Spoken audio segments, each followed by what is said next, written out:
Hey you guys, Esikhomesteddah here with another video. Okay family, I'll tell you what, this pollen is awful right now. It is really bad. I can't even get through without my nose just running just constantly. And again, no rain. So I wanted to bring you guys a video on what watermelons I will be sowing and the watermelon patch lane. Y'all know last year I grew a lot of watermelon in the raised bed area on the left side, and I enjoyed watching it sprawl all over the place and going into that little alley area between the greenhouse. So it's going to be a lot of watermelon walking around here, well, sprawling around. I probably won't even be able to walk in here, but I'll do my best to guide it outward.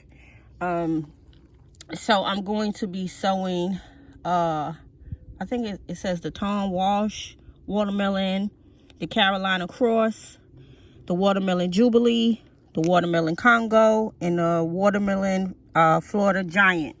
So these are the 5 varieties that I'm going to be sowing in this area. I already have like the Crimson Sweets and the Sugar Babies over in the old trellis area and the Blue Grope containers.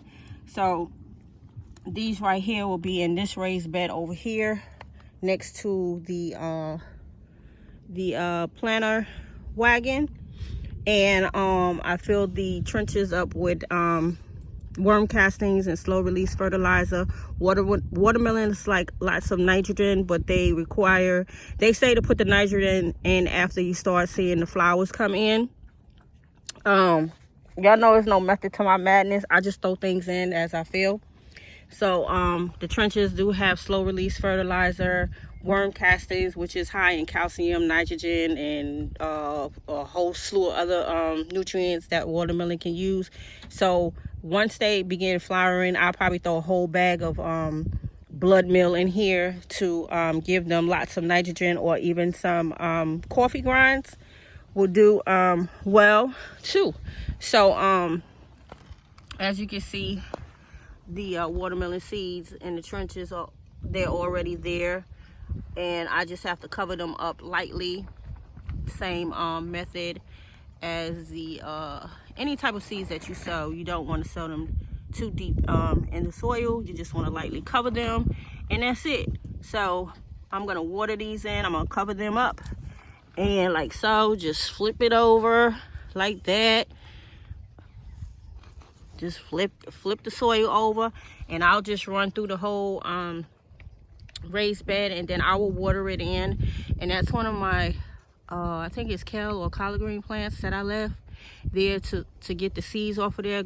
I had so many things growing that went to seeds, and I know I can't collect them all, so I tried to save a plant pretty much in each one of my raised beds. So I'll collect the seeds off of that.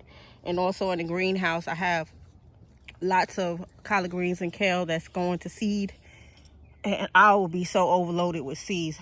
But right now I'm gonna get this watermelon raised bed sowed up and watered in. And Esikhomesteddah will see you guys on the next video. Make sure you thumbs up, like, subscribe, and hit the notification button, and I will see you guys real soon. And don't forget to share.